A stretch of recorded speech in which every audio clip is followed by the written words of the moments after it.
Hey guys, good morning. So, I'm Josh from UCM.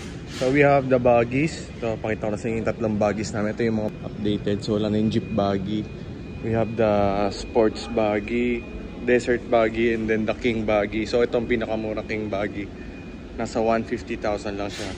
Price po ng 2025 po to. Ayan. So, ang difference niya lang is yan yung style. Medyo ano siya, parang naked. So, pagpapasukan kayo ng putik talagang papasok po yan. Yan. Lahat po yan ay 200cc.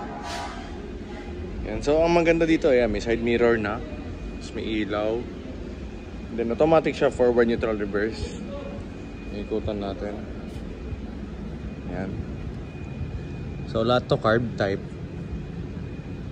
Yan, gas and brakes. Yan. So yung likod. Dito yung sa gasoline. Muffler, then yung airbox nandito rin. So, king buggy, 150,000. So, ito naman, ito yung top of the line namin sa UCM brands to guys. Yan, desert buggy. Ito complete na to. May windshield, may LED bar, side mirror. Then yan, ilaw, signal lights. So, ito yung fuel. Yan. Muffler. Box. So ang desert buggy natin is 195,000. Ito complete accessories. Again, may windshield, LED bar, ilaw, side mirror, tsaka signal lights.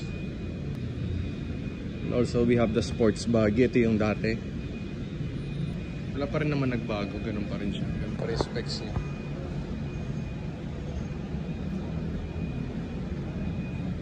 So kung tatanungin anong pinaka-okay na buggy, para sa akin ang pinaka-okay na buggy, so syempre itong desert buggy.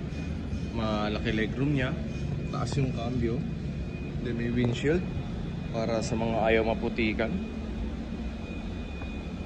Yan, maliwanag kasi syempre dalawa ilaw niya eh.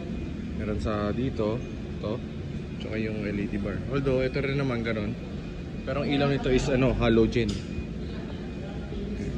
Ito LED. Natin. Ayan. LED, so sobrang liwanag. Okay siya pang gabi. Ito plastic lang to. Tatanggal naman to. Ito na may ilaw ng king buggy.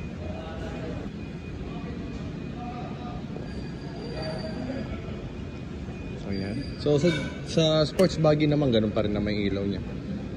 Kaya yan dati. So yun lang guys, tatlong buggy. Sports buggy, desert buggy, king buggy. Yeah. So, salamat.